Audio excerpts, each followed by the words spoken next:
Bom dia, meus irmãos. Vamos contar uma história hoje muito bonita. Eu reputo uma das histórias mais bonitas que tem na Bíblia. É a história controversa, está falando. Mas é uma história muito bonita que tem na Bíblia. E é uma história surpreendente também. E nessa história que nós vamos refletir sobre ela hoje, tem muita tradição nela. Pelo fato de ter muita tradição, tem muita coisa que não procede. Então nós vamos ver aqui hoje o que procede e o que não procede. Abra sua Bíblia comigo em Mateus 12, de 1 a 12. Mateus 2, de 1 a 12. Mateus 2. Mateus é o primeiro livro do Novo Testamento. Nós vamos ler o segundo capítulo de Mateus e o primeiro versículo do segundo capítulo, começando no primeiro versículo. Mateus 2, logo depois do nascimento de Jesus, fala que ele recebeu a visita de uns magos. E diz assim a palavra de Deus, olha o que está escrito: tendo Jesus nascido em Belém, em dias do rei Herodes. Semana passada nós vimos que esse cara não era fogo que se chega não, né? Era porqueiro, acho. Eis que vieram do Oriente a Jerusalém, os magos do Oriente, e perguntaram: onde está nascido o rei dos judeus? Algumas versões está escrito recém-nascido, não é uma boa versão, porque na verdade daqui a pouco vocês vão entender porque eu estou dizendo isso. Porque vimos a estrela do Oriente e viemos adorá-lo. Tendo ouvido isso, alarmou-se o rei Herodes. Herodes então ficou de antena ligada, né? Eita, um rei. Agora vocês imaginam aquele homem com aquela perversidade que lhe era característica, escutar isso, só nasceu um rei dos judeus. Vocês imaginam, vai se ligando. E a Bíblia diz que não foi só Herodes que ficou alerta, não. Toda Jerusalém. Então, convocando os principais sacerdotes, escribas do povo, indagava a eles a respeito de onde que Jesus iria nascer. Então ele chamou os camaradas que falavam que entendiam de Bíblia e falou assim: esse menino vai nascer onde, afinal de contas? Eles na lata responderam: é em Belém. Sabe por que eles responderam em Belém? Porque estava na profecia de Miqueias, lá em Miqueias 5:2 diz assim: tu, Belém, terra de Judá, não és de modo algum menor entre os principais de Judá, porque de ti sairá o guia que é de apresentar o meu povo de Israel. Com isso, Herodes aí Herodes vai chamar ele secretamente da mesma vera, inquiriu deles com precisão quanto ao tempo que a estrela aparecera, e enviando-os a Belém, disse: e de informar cuidadosamente a respeito do menino, e quando tiveres encontrar, avisai para que eu também possa adorar. Será que ele estava com magares, como diz o povo? Me fala, vai lá diligentemente, e vocês olhem onde que é que ele nasceu, e depois vocês veem, me avise onde que é que o menino está. Depois de ouvirem o rei, eles partiram. E eis que a estrela que viram no Oriente os precedia, até que chegando parou sobre onde estava o menino. E vendo eles a estrela, alegraram-se com grande e intenso júbilo. E entrando na casa, viram o menino com Maria sua mãe, e prostraram, adoraram, e abrindo seus tesouros, entregaram suas ofertas: ouro, incenso e mirra. Agora olha que coisa maravilhosa que aconteceu. Sendo por divina advertência prevenidos em sonho, para que não voltasse à presença de Herodes, então eles regressaram por outro caminho à sua terra. Por divina providência. Esse negócio aqui é muito chato. Deixa eu ver como você consegue aqui. Vamos orar. Querido Deus, nosso Pai, a respeito de toda a diversidade que nós temos na vida e dos percalços que nós temos, nós sabemos de uma coisa absolutamente com concretude: o Senhor é gestor de todos os nossos ansiedade, em todas as nossas angústias. O Senhor está na direção das nossas vidas. Amém. Por isso, Senhor Deus, nesta manhã, como vamos refletir, receber uma história tão espetacular, tão maravilhosa, tão significativa, escrita por Mateus. Fala aos nossos corações de forma bem suave. Amém. Em nome de Jesus. Amém. Amém. Amém. Meus irmãos, essa história é uma história que é muito tradicional, né? Não é muito tradicional? Quem já foi em Natal? Quando a gente vai chegando em Natal, quem aqui já foi em Natal? Todo mundo. Quando você vai chegando em Natal,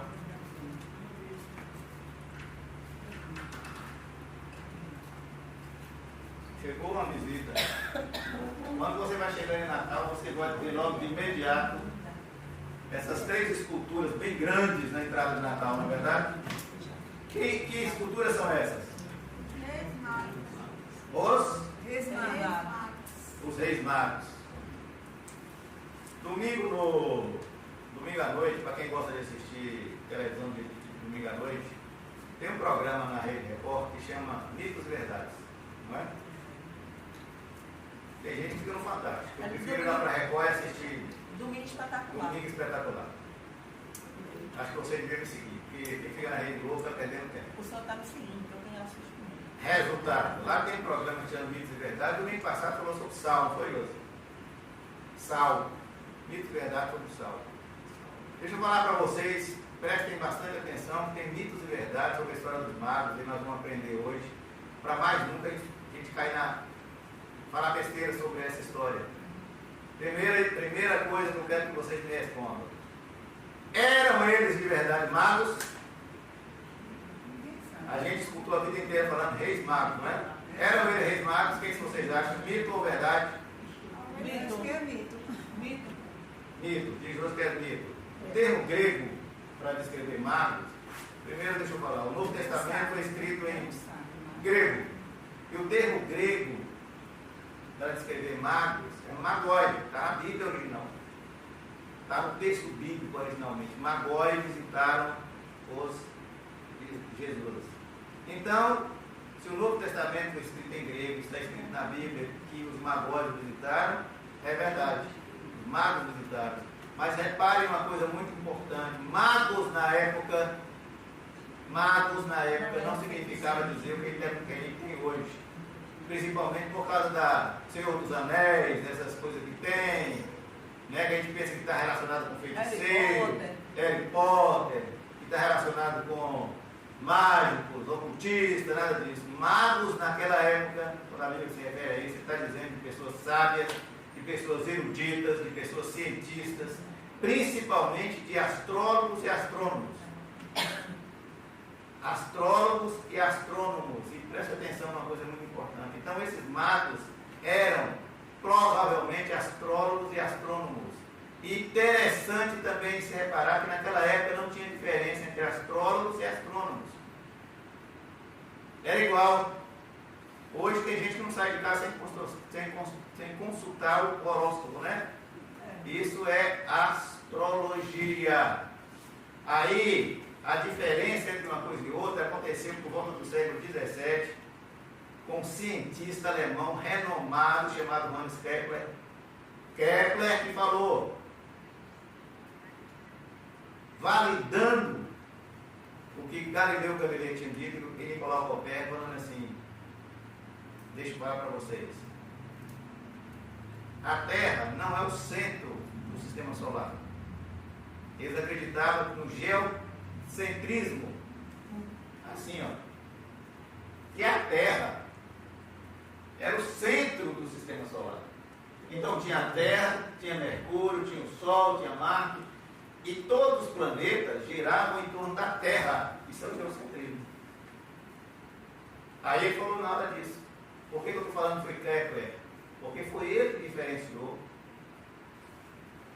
astronomia e astrologia. Então nós estamos falando de um cientista renomado. Ele falou, não, o que existe na verdade é o heliocentrismo, que existe o Sol que está no centro, e os demais planetas giram em torno do Sol. Então Kepler não era um cientista comum, Kepler era um cientista tampa, não é? Agora você imagina, Montônio, ele fala isso sem ter os aparelhos, a aparelhagem e os instrumentos que nós temos hoje. Né?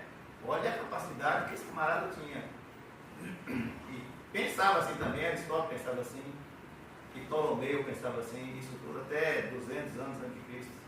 Então Kepler tem outras 3 leis que a gente sabe, e todo mundo sabe que vai fazer o Enem, tem que saber de cor, as leis de Kepler, para a gente provar que Kepler entendia muito de astronomia. Olha o que esse cara definiu. Até hoje é lei, as leis de Kepler, comprovada pela astronomia.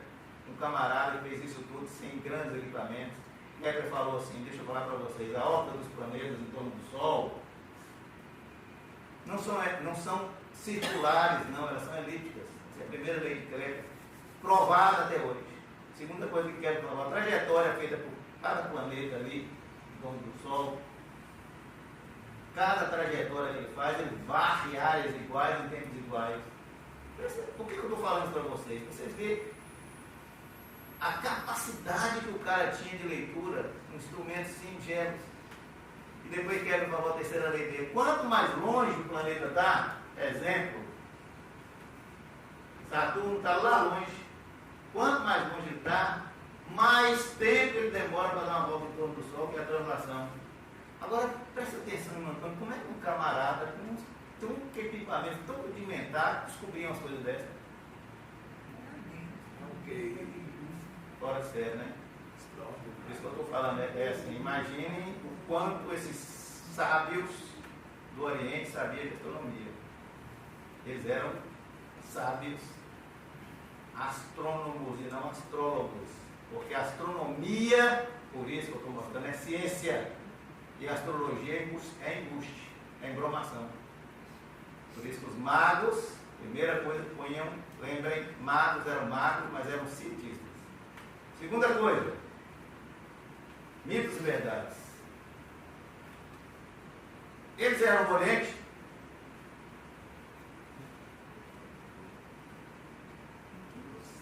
Viu como é que a gente lê a Bíblia e de repente vai do Oriente? Não sei, ele era do Oriente? Diz que era, né? Diz que era, não sei o que se era. A Bíblia está escrito que eles eram do Oriente. Agora, que Oriente que é esse? Sabe, quando você chega em Israel, você tem que lembrar o seguinte, em relação a Mateus está escrevendo, mas do Oriente. O Oriente, ele, um mapa ali para lá da Pérsia, Babilônia, naquela época, tá certo? Da Arábia, era de fato, eles eram dali. Eles vieram de longe. É verdade. Tá certo? Então, lembrem, eles eram realmente do Oriente. Terceira coisa, eles eram reis, a gente não fala, os 3 reis magos, eles eram reis, só Deus sabe agora, né, irmão Belo?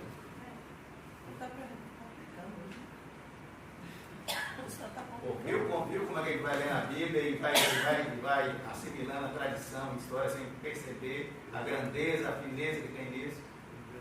E a gente vai assimilando essas coisas. Não tinha nada de reis neles. Sabe por que a gente fala que eles eram reis? Porque eles deram presente caro, ouro, incenso, que é uma especiaria caríssima, e mirra. Por isso que a gente associaram isso ao fato de ser reis. Então lembrem disso, não tinha nada de reis neles. Tá certo? Eram 3. Foi o presente e acha que Aí na Bíblia está escrito que eram 3 reis magos, não era? Não. E por que a gente fala que era 3? Na entrada de Natal, lá tem os 3 camaradas lá. Os 3 presentes. Por causa dos 3 presentes. Se eles deram ouro, incenso e mirra, associa que eram 3 pessoas. Nada disso. Não tem nada a ver. Eles deram 3 presentes, mas eles eram uma caravana. E vocês vão entender por que isso não procede, que eram 3. E os 3 presentes que eles deram, ouro, isso tem significado, faz referência à realeza de Deus, de Jesus Cristo como Messias. O incenso faz referência ao aspecto sacerdotal do Cristo. E a mirra faz referência principalmente à capacidade, referência à morte e ressurreição de Cristo, porque a mirra é usada na purificação dos corpos. Então veja que os presentes tinham significado. Então seus nomes Evidentemente, a tradição diz que era Gaspar, Baltazar e Belchior, né? Então, obviamente, é mito, né? Se não era nem três, como é que vai saber os nomes? Certo? Então, isso é tradição, não tem nada a ver. Outras tradições diz que eles eram um de cada continente, um de cada povo. Não tem nada disso, ninguém sabe nada disso. Até a origem deles, de onde eles vieram, o Oriente, é meio complicado de definir. Pode ser que eles fossem remanescentes do povo hebreu, mas é difícil saber, tá?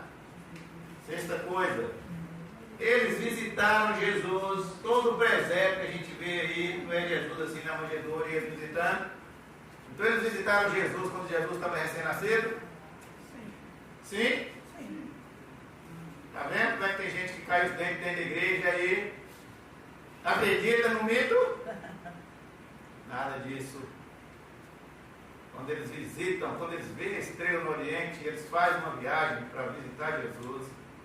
Passa muito tempo, porque vocês imaginam, eles venceram uma distância grande até Belém. Eles viram a estrela, foram até Belém. E reparem que logo na sua Bíblia está escrito aí, logo depois que eles saem, e eu acabei de ler, falando assim, Deus falou com eles em sonho, não volte pelo mesmo lugar, e Herodes falou, então agora vou matar todas as crianças abaixo de 2 anos. 2 anos, quase 2 anos se passaram, Jesus já estava fazendo aí seus milagrezinhos. Eu estou falando que Jesus estava fazendo milagrezinhos, Jesus estava quase 2 anos, porque uma viagem dessa demora no mínimo para vencer essa distância, 6 meses a 2 anos. Então não tem nada de Jesus na manjedoura. Jesus já era um menininho, ele volta a Belém, porque teve um processo, Jesus passa pelo processo do ritual judaico, é levado no templo. Está percebendo? Depois aí na sua Bíblia está escrito que Herodes, quando percebe que eles não voltaram, fala que esses caras me enganaram, então vou matar tudo quanto é criança de abaixo de 2 anos. Repare quanto tempo passou isso. E por último, quando eles visitaram Jesus em Belém, eles foram guiados por estrela.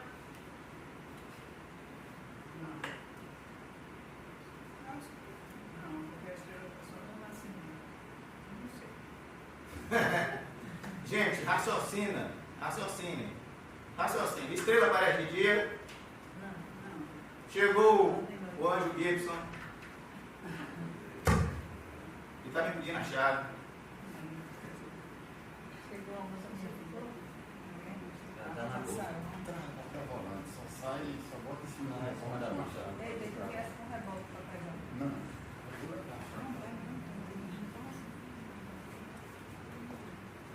Pode deixar, eu volto de lá. É um pau. A moça diz que ao entrarem na casa, Ok. o menino com sua mãe. Pronto, Josi. Pronto, já está gravando. Então eles viram a estrela. Quem acha que sim ou que não? Eles viram, mas não foram seguidos. Vamos raciocinar, minha gente. Vamos raciocinar. Não, mas pelo seu andar da carruagem sua, ele não tem estrela de dia, né?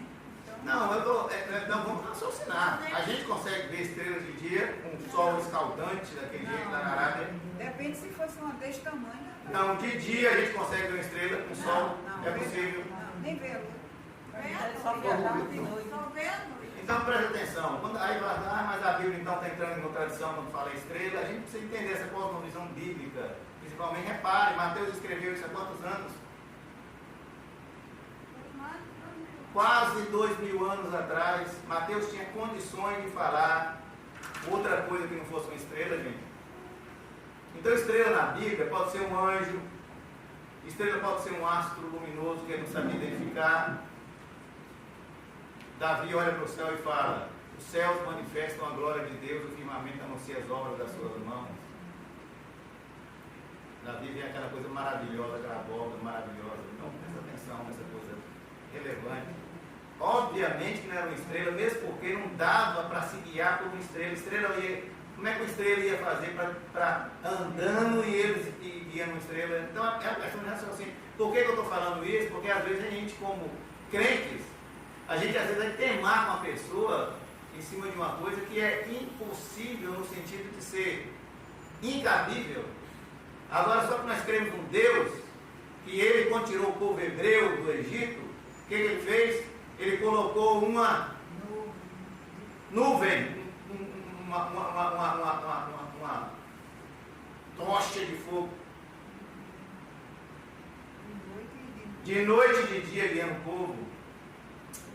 Um Deus que criou o universo. Um Deus que criou bilhões de estrelas. Presta atenção só nisso. Não seria capaz de criar um astro celeste para poder guiar? Então aí olha como é que a coisa vira banal. O Deus que criou o universo não podia criar um astro celeste para guiar os magos? Que simplicidade. Isso é fé nossa, velho. Então não se trata de uma estrela igual a gente está acostumado. Deus preparou um astro, é muito mais profundo. Deus preparou um astro para poder guiar aqueles homens. E reparem, se vocês repararam no texto, que quando eles saem de Herodes, a estrela já tinha desaparecido, e depois a estrela aparece de novo para tornar guias em Belém. Então reparem no texto que se não Herodes fala assim, a estrela está ali, é só acompanhar ela, agora eu vou ver, era simples assim. Porque nós somos crentes, mas nós não somos burros. E nós somos esclarecidos. Mas a gente crê numa coisa pela fé, que é a seguinte: ao discutir isso com uma pessoa incrédula, ele fala assim, mas eu creio em Deus, ele é criador do universo. Aleluia. Então ele é capaz de fazer um astro celeste com uma facilidade do mundo, porque ele criou foi o universo. Eu gostava demais de uma frase de minha mãe que dizia o seguinte, quando a gente falava assim, as pessoas discutiam com ela, Dona Maria, a senhora vai acreditar, Dona Maria, que um peixe, Dona Maria, engoliu um homem ficou lá dentro da barriga de um peixe, esse tanto de dia, uma baleia. Aí minha mãe, como conhecia a Bíblia, tinha lido a Bíblia de trás para frente, não sei quantas vezes na vida. Primeiro que a Bíblia não fala de baleia. Na sua fala, a minha não fala não. A Bíblia fala que Deus preparou, o meu Deus, preparou um grande peixe. E se Deus preparou, ele é capaz de fazer. Mas se a Bíblia tivesse escrito, conforme você pensa, que foi Jonas que engoliu uma baleia, eu acreditava. Você imagina falar que Deus preparou um grande peixe. Meus irmãos, o que isso não importa se era uma estrela, o que importa é que nossa fé acredita que Deus preparou um astro celeste para criar o nosso. O que é importante para nós, meus irmãos? O que importa é que essa história está na Bíblia. Se está na Bíblia, a Bíblia é inerrante à palavra de Deus. E a gente precisa então se preparar para discutir a respeito disso, saber quais as instruções, quais as informações e quais as lições que essa história que está na Bíblia vai nos revelar. É por isso que Mateus, inspirado pelo Espírito Santo, deixou isso no Evangelho, para a gente ir lá, ler e extrair dessas lições. Dos 4 evangelistas, só Mateus registrou. E aí eu fico pensando assim, eu acho que os outros não acreditaram muito não. Mas Mateus foi inspirado pelo Espírito Santo, registre Mateus. O livro de Mateus foi escrito nos anos 60, 65 depois de Cristo. A gente pode pensar assim, por que demorou tanto tempo Mateus escrever, né? Agora presta atenção como é que a história acontecia, meus irmãos. Quando Jesus nasceu, Mateus já existia? Provavelmente não, porque Mateus, Jesus, começa o ministério dele com 30 anos, chama Mateus para trabalhar com ele, para ser um discípulo dele. Mateus era mais novo que ele, porque dos discípulos de Jesus, só Pedro era mais velho. Então Pedro devia ter aí seus 20 anos, Jesus devia ter seus 30, Mateus 25, qualquer coisa assim. Então, evidentemente, quando Jesus nasce, Mateus nem existia, né? E Mateus ia registrando isso. Aí Mateus já está agora com 60 anos de idoso. Alguém fala para Mateus, quando Jesus nasceu, teve uma estrela, aconteceu isso, assim, sabe? Agora repara como é que é bonita a história. Aí alguém fala assim, eu estava lá, naquele dia em Jerusalém, eu vi, chegou uma caravana de pessoas do Oriente, porque a história estava acontecendo, é por isso que demora às vezes tanto para escrever, porque não tinha necessidade. Vamos, exemplo, nós estamos aqui reunidos na Orla Sul, existe necessidade de eu ir registrando agora o que está acontecendo aqui? Não, porque está acontecendo. Agora se eu vou fazer um diário, aí sim. Né? Então veja bem, por que a gente fala assim, por que às vezes demorou tanto tempo? Por causa disso. Repare uma coisa relevante para a gente acompanhar o raciocínio. Os destinatários do livro de Mateus eram judeus. Aí vocês vão começar a entender. O livro de Marcos foi escrito para os romanos em Roma, para os cristãos em Roma. Marcos foi o primeiro a ser escrito. Foi destinado aos cristãos em Roma. O Lucas, que é o outro evangelista, foi destinado aos gentios, todos os gentios, e não judeus. Não judeus. E o livro de João foi destinado aos não cristãos. Então, repare nessa coisa importante. Marcos foi destinado aos romanos, aos cristãos romanos, Lucas aos gentios, João aos novos cristãos, e Mateus destinado aos judeus. Judeus. Então Mateus queria dar uma mensagem aos judeus. E essa mensagem aos judeus chega a nós hoje. Mas repare a importância disso. Mateus, por que Mateus registra? Porque ele tinha uma mensagem para os judeus. E essa mensagem para os judeus é para dizer, preste atenção, meus queridos, Deus é soberano sobre todas as coisas.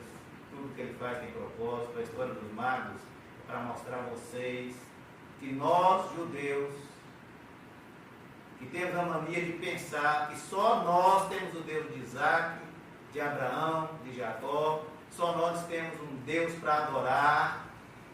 Tem outros povos em outros locais, ou que não está aqui na nossa região, na nossa terra, que compreendem que o Verbo se fez carne e habitou entre nós. Então, os judeus entendam, os sábios do Oriente, eles podiam não ser judeus, mas eles eram adoradores do Rei dos Reis. Entendam, judeus, entendam recifenses, entendam pernambucanos, entendam brasileiros. Eles empreenderam uma viagem de 1.600 a 1.800 quilômetros, correndo todos os riscos, simplesmente para adorar o Rei dos Reis. Agora preste atenção, isso que é relevante. Aí está escrito na história que nós contamos. Herodes chamou os que entendiam da palavra, não chamou? Herodes chamou os sacerdotes, chamou os escribas e perguntou: aonde que vai nascer o Rei dos Judeus? Eles sabiam ou não? O que eles disseram? Eles sabiam. Nós acabamos de ler o texto dizendo: vai nascer em Belém, porque o Miqueias falou, e tu, Belém Efrata, de modo nenhum será. Então eles estavam a 10 quilômetros de Belém. Os entendidos da Bíblia, os que sabiam de tudo da palavra, estavam a apenas 10 quilômetros onde o rei ia nascer.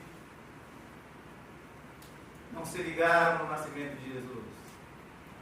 E pessoas lá do fim do mundo, quase 2.000 quilômetros, receberam de Deus a divina inspiração para visitar o Rei dos Reis. Essa lição maravilhosa, meu irmão, vai dizer o seguinte, está escrito aí no verso 5, verso 6. Herodes, aquele endemoniado, aí né, pergunta para os caras assim: vocês sabem onde está o de Cristo vai nascer? Eles falam: claro que nós sabemos, está escrito nas profecias. Claro que nós sabemos, vai nascer em Belém. Tinha conhecimento, meu irmão, mas não tinha o menor senso de adoração. O oposto dos reis magos, dos sábios do Oriente. Essa história está na Bíblia, sabe por quê, meus irmãos? Para mostrar para nós, para os judeus, né? Para os judeus principalmente naquela época, para nós, que Deus não é propriedade de nenhuma religião. Glória a Deus. Os judeus pensavam que só eles tinham o Deus de Abraão, de Isaac, de Jacó. Os religiosos sabiam de cor os textos sagrados, mas não tinham capacidade de exercitar a verdadeira adoração. Isso seria uma missão para nós, meus irmãos. Presta bem atenção nisso para nós hoje. Preste bem atenção no que eu vou dizer. Cuidado, meu irmão, você não pensar que sua religião, que o lugar que você está, do que você professa, da forma como você faz, é exclusividade do certo. Só a minha religião é certa. Eu conheço pessoas que dizem assim com orgulho: eu nasci assim, nessa religião, vou morrer nessa religião, porque só a minha religião é a correta. Vocês já escutaram isso? Cuidado, meus irmãos, para você não tornar Deus propriedade da religião, porque Deus não é propriedade de religião humana nenhuma. Cuidado, meus irmãos, porque dentro do cristianismo, nós temos pessoas que se dizem cristãs, que acreditam que só é possível encontrar Deus dentro da religião deles. Cristãos. Cuidado, meus irmãos, pior ainda, dentro do evangelho, os evangélicos acredita que tem denominações dentro do evangelho, que ela é mais certa que as outras. É verdade. E é só ela que é certa. E tem coisa pior ainda. Tem dentro dos evangélicos denominações que acham que eles são os escolhidos. Exclusividade de Deus na terra. Estou falando mentira ou verdade? Verdade. Cuidado, meus irmãos, a Bíblia deixa registrada uma história que saíram sábios lá do Oriente, andaram correndo todos os riscos, perigos de outra religião, em obediência, sob a orientação de Deus, para empreender uma viagem perigosíssima, sabe? Para não deixar seguir a preciosa lição.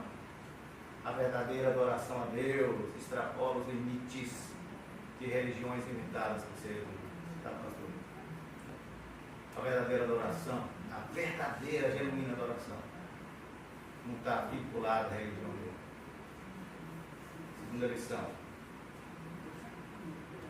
os magos nos deixam, porque a sabedoria deve produzir humildade. Eram sábios ou não eram? Lembra de Kepler? Pensa como que esses caras eram sabidos. Aqui a gente não tem oportunidade, mas eu já tive a oportunidade de ver, sabe, não, Antônio? Eu estava na Namíbia, a pelo menos 400 quilômetros do lugar mais próximo que tinha luz. Talvez nenhum de vocês aqui tenha tido essa oportunidade, porque a gente vive em cidades e locais que tem muita iluminação. Mas imagina você estar a 400 quilômetros do lugar mais perto de uma energia elétrica, aquele céu, aquela volta luminosa, assim, aquela coisa extraordinariamente maravilhosa, irmão. Eu pensei que não existia coisa mais bonita que o mar, não, mas esse dia eu falei, que coisa maravilhosa. Eu lembrei de Davi, quando ele disse que os céus manifestam a glória de Deus, o firmamento anuncia as obras das suas mãos. Que coisa maravilhosa. Esses sábios olham para os céus, eles olhavam, naquela época ele não tinha energia elétrica, eles olham para tudo aqui, eles veem que tem um astro diferente. Eles eram cientistas, eles recebem o sinal dos céus, eles acreditam na mensagem. Eles constatam que lá tem um astro celeste que é diferente dos outros. Eles associam esse evento às profecias da vinda do Messias, lá em Números. Depois, quando você pegar lá em Números, você vai ver que tem uma profecia que Balaão fez, lá em Números 24, que fala de uma estrela de Jacó, mas que essa estrela de Jacó ainda não ia aparecer, ia aparecer muito posteriormente. Então, provavelmente eles tinham conhecimento disso, eles creem nesse sinal científico olhando para o céu e falam alguma coisa extraordinária está acontecendo, um evento extraordinário, e eles associam isso e recebem a mensagem de Deus, que é o nascimento do Rei dos Reis, para nos deixar a lição que fé e ciência caminham juntos. Meus irmãos, é ou não é normalmente o contrário? Quando fé entra para um lado, a ciência sai para o outro, ou vice-versa. Todo mundo que é cientista, ou que começa a criar uma lãzinha em conhecimento, começa a desprezar a fé. É ou não é assim? Aliás, não precisa nem ser cientista, né? Eu acho o seguinte: os incrédulos, de uma forma geral, acham que os crentes, por isso que eu estava enfatizando tudo esse conhecimento do mito e verdade, porque os não crentes acham que todo crente é gente atrasada, é gente ignorante, é gente inculta, é gente fanática. É assim ou não? Sabe por quê, meus irmãos? Porque conhecimento costuma tornar as pessoas arrogantes, prepotentes, se achando. Sabe? E a Bíblia é clara em enfatizar que a falta de humildade procede à ruína. Falta de humildade procede à ruína. Eu fico olhando na Copa, meu Antônio. Os timinhos menores entram com garra, com sangue. Ontem houve uma demonstração disso clara quando o Marrocos estava jogando Portugal, sabe? 77% de posse para os portugueses da bola. Mas garra, determinação nos mais humildes. 1-0 no placar. Passou de fase. E os outros queriam pôr culpa no juiz, arrogantes. Porque a arrogância precede a ruína. Sabe, meus irmãos, Paulo escrevendo aos Coríntios, ele diz assim: fique alerta, vocês corintianos, porque não existe sabedoria sem humildade, não existe sabedoria sem humildade. Tem muita gente que perde, tem muita gente que vai para o inferno por causa da falta de humildade. E quando nós desconsideramos nossa relação com Deus, sabe, em razão de nossa pensar da sabedoria, a gente começa a questionar Deus. Nós decretamos infalivelmente nossa perdição.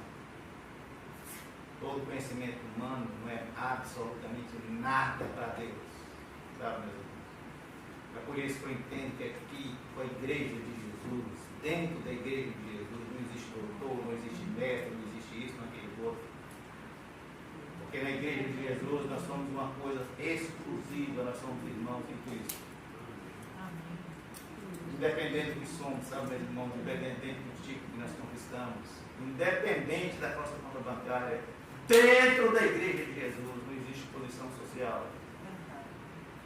É por isso que eu fico muito triste quando às vezes eu vejo em alguns lugares, sabe, meu irmão, as igrejas distracando. Hoje nós temos uma visita de uma pessoa muito ilustre, o deputado, o senador, não sei o que, fulano de tal, que está nos visitando hoje. Sabe, meus queridos, no rebanho de Jesus existe ovelhas de Jesus. Todos somos iguais. Sabe, queridos, ontem eu estava lá no La Batista,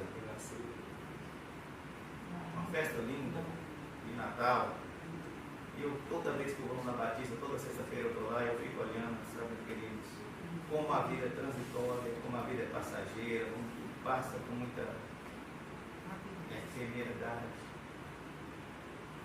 Muitos daqueles que estão ali eram pessoas relevantes, importantes dentro do seu ambiente eclesiástico e secular também. Hoje é que eles vivem ali, meus irmãos, precisando de simplesmente de 5, 10 minutos de atenção de uma pessoa que chega. Sabe por quê, meus irmãos? Porque a nossa importância não tem absolutamente nada a ver. Não tem absolutamente nada a ver com essas coisas que a gente conquista no mundo secular. Os magos sábios do Oriente, eles deixam para nós, eles deixam lá todos os afazeres na terra deles. Eram pessoas importantes, sabe?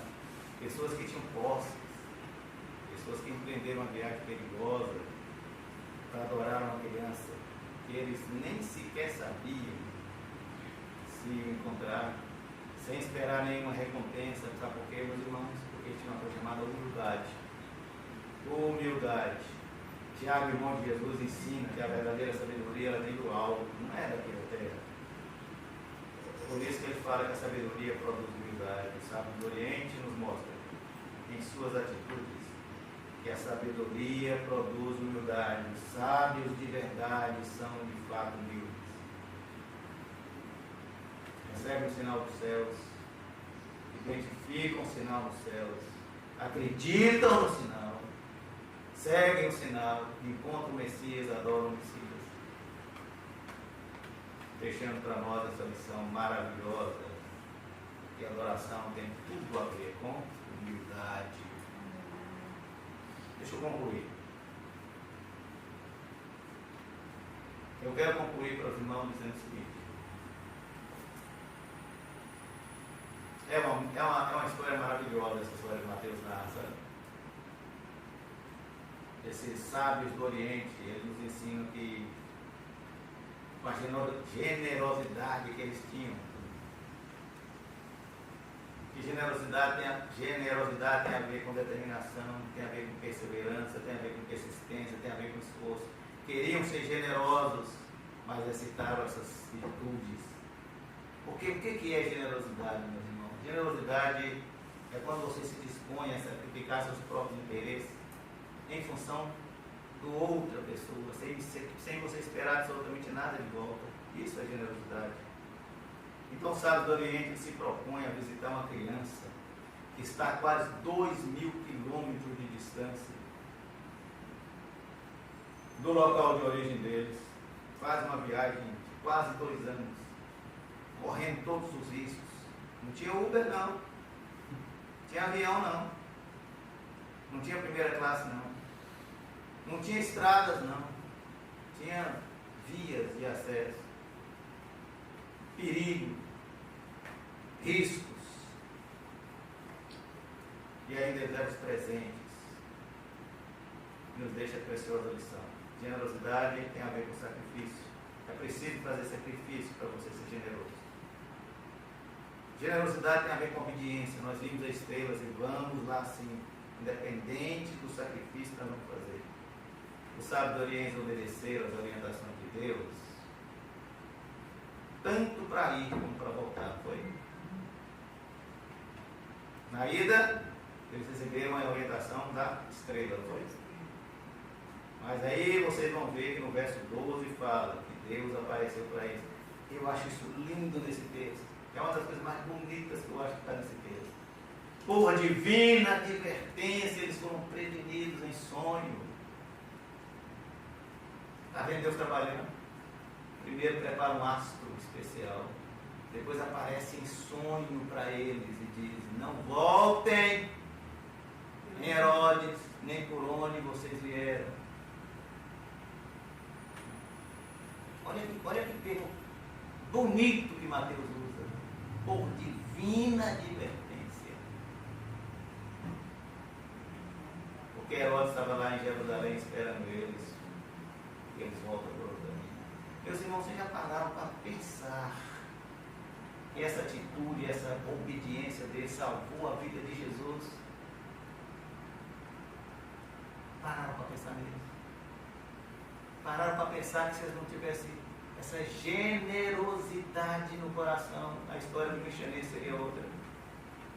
Porque a generosidade, meus irmãos, salva vidas. É por isso que eu quero concluir contando para vocês uma história. É uma fábula. E eu às vezes costumo brincar com ele falando assim: se tivesse na Bíblia seria tão bonito se tivesse essa fábula na Bíblia. Mas como é uma fábula, não podia estar na Bíblia. Essa fábula conta a história de um quarto mago. Que depois até virou um filme. Mas é uma fábula persa, sabe? E Artaban era um príncipe que morava na Pérsia. Presta bem atenção nisso, você não perdeu o enredo, porque depois você vai ver o filme, você vai perceber. Agora eu vou narrar e colocar para vocês a beleza dessa história de Artaban. Ele era um príncipe que morava na Pérsia.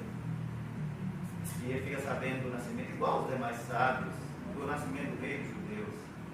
E Artaban vende tudo que ele tinha, vende tudo. Tudo. Ele compra 3 pedras preciosas, ele compra uma safira, ele compra um rubi, ele compra uma pérola. E todo mundo tenta tirar Artaban de cabeça. Vai ter, tá doido, rapaz, que loucura é essa? Vai encontrar com aqueles outros camaradas para quê? Faz isso não, faz isso não. E o pai de Artaban também: vai não, meu filho, não vai não. Vou, pai, vou. Artaban então, determinado, começa a sua viagem. O pai dele preocupado coloca um servo para seguir Artaban, que chamava Orontes, e fala com Orontes assim: o pai de Artaban, você vai com meu filho, cuida dele, e na volta eu te dou a liberdade, você vai deixar de ser servo, você vai deixar de ser escravo. Quando eles começam a viagem, Artaban logo de imediato encontra com um homem doente na estrada.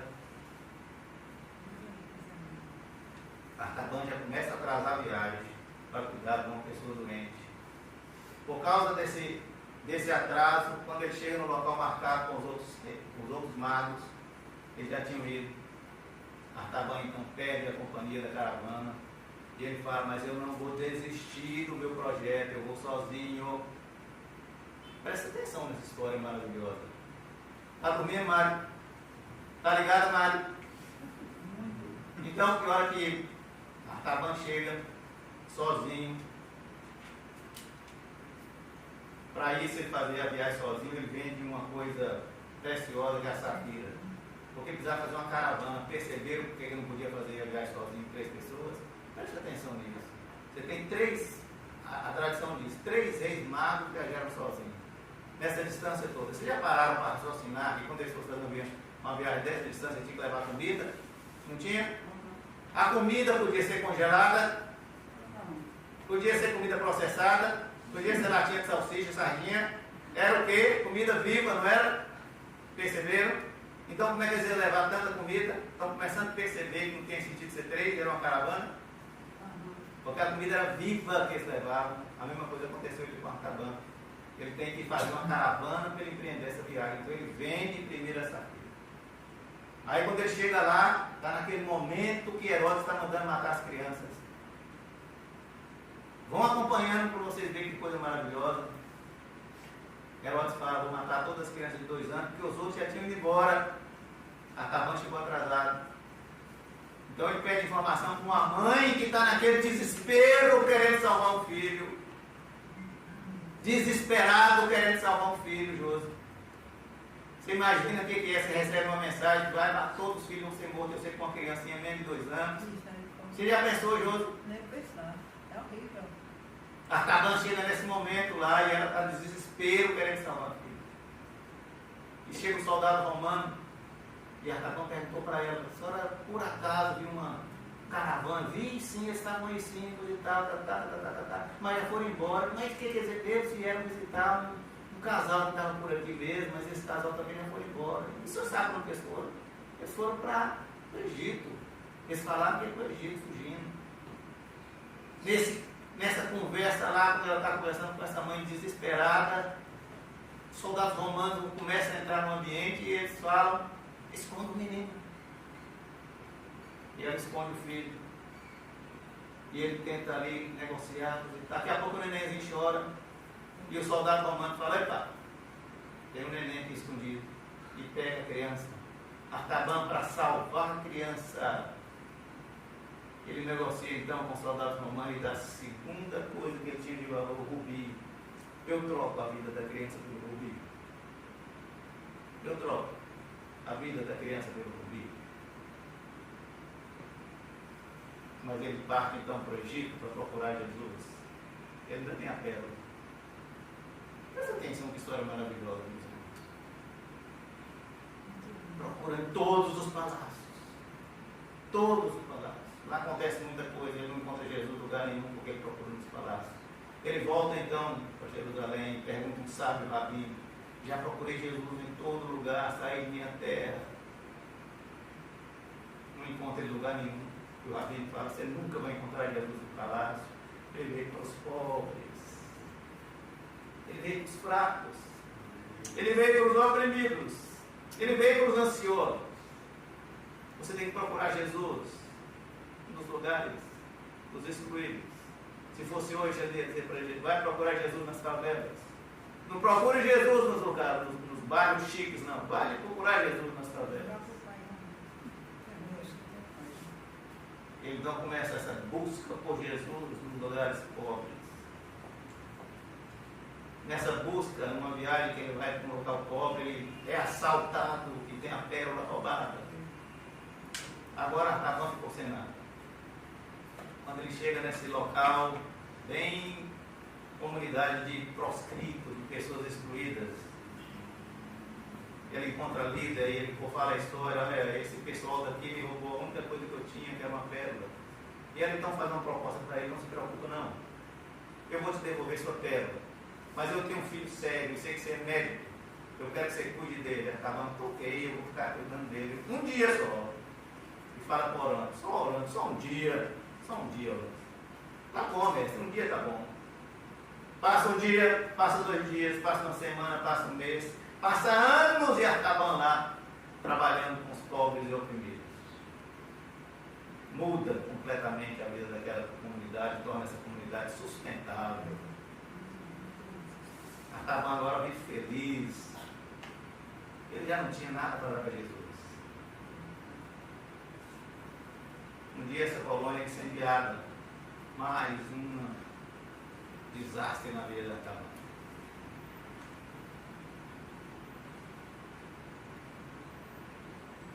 Artaban então pega a pérola que tinha sido recuperada pela mulher que tinha tratado do filho, porque a proposta não foi essa: você trata do meu filho e eu te dou, levou a pérola. Artaban então, diante dessa situação, ela fala com ele: eu vou devolver a sua pérola. Nesse momento Artaban fala: eu tenho uma pérola, eu vou devolver a pérola para nós reconstruir de novo a nossa comunidade. Olha que história maravilhosa.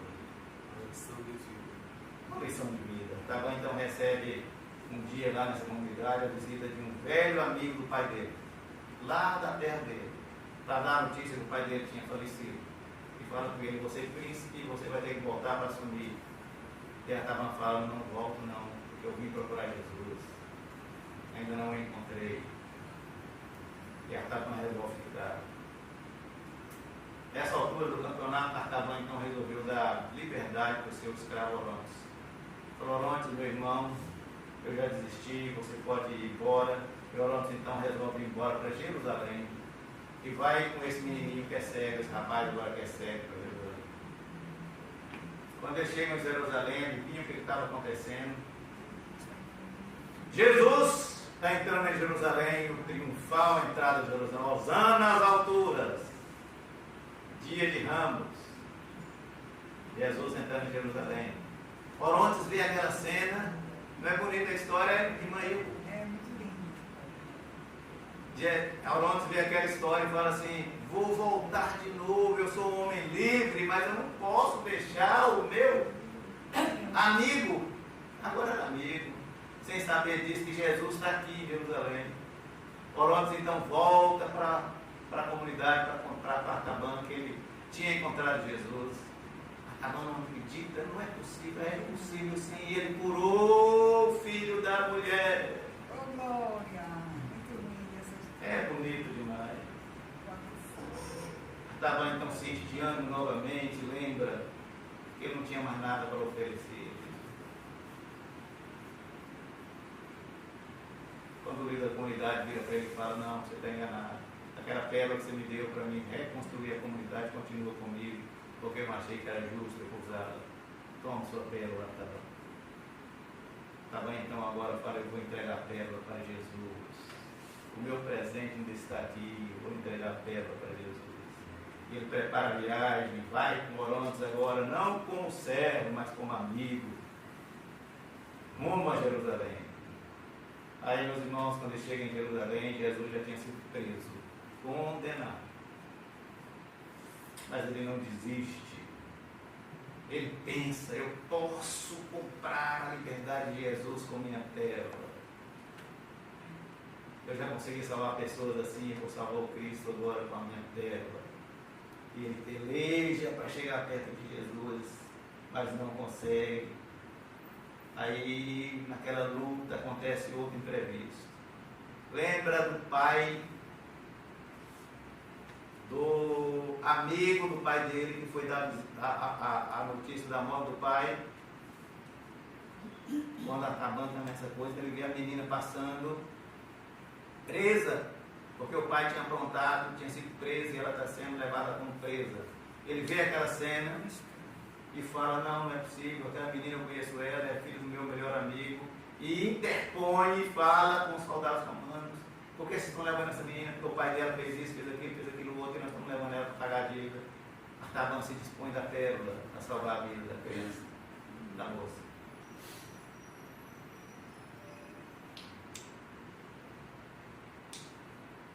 Sem hesitação, compra a liberdade daquela mocinha. Aí Artaban agora está sem nada. Aí nesse momento, meu irmão, pastor Estácio, ele vê Jesus passando já rumo à crucificação.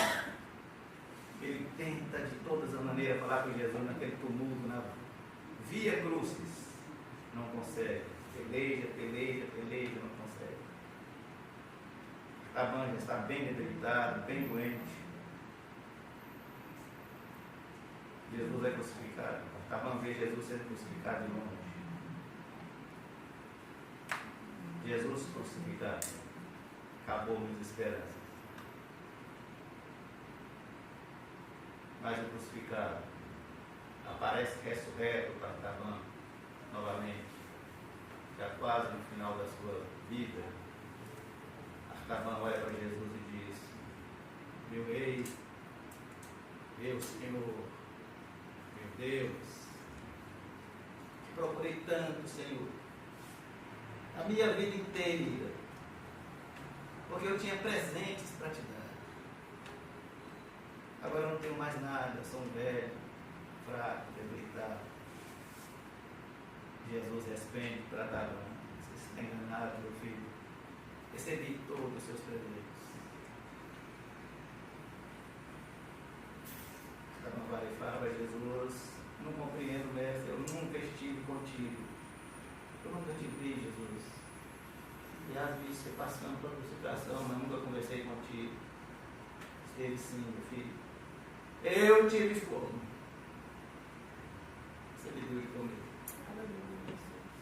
Eu tive sede, você me deu de beber. Eu estava nu, você me vestiu. Eu estava desabrigado, você me deu. Artaban, não, mestre, o senhor está enganado. É a primeira vez que te vejo. O senhor está enganado, Jesus. Eu nunca te vi com fome, Jesus. Eu nunca te vi com sede. Eu nunca te vi desabrigado. O senhor está enganado, Jesus. É a primeira vez que te vejo pessoalmente.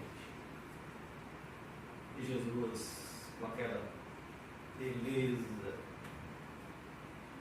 que lhe era característica, diz: toda vez, tá bom, que você fez pelos meus pequeninos, foi a mim que você fez.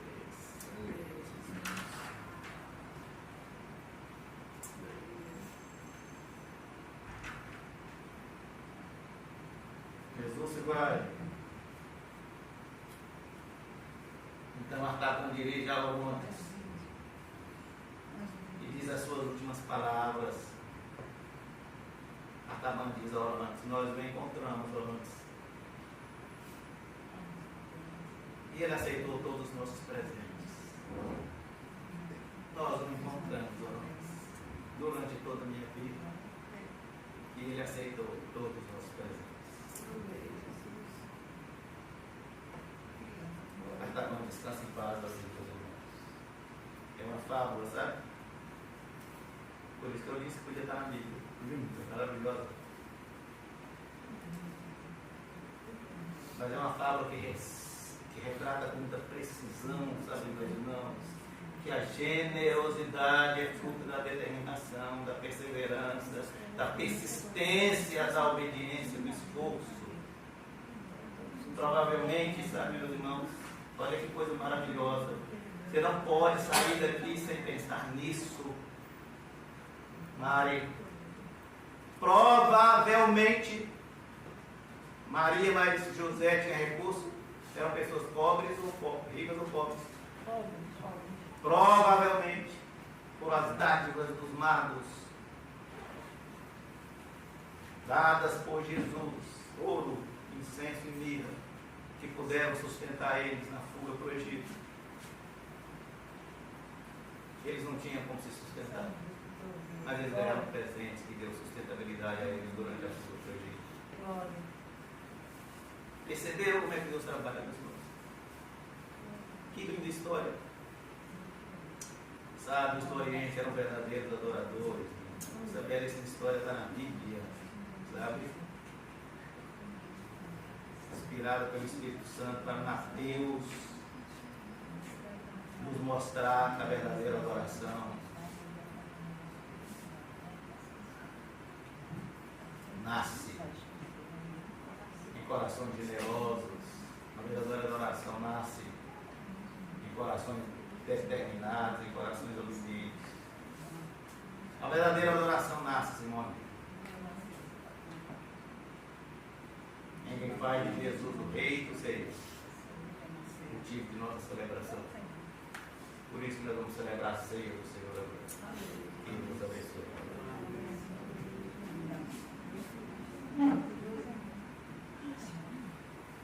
Vai que tem a ver com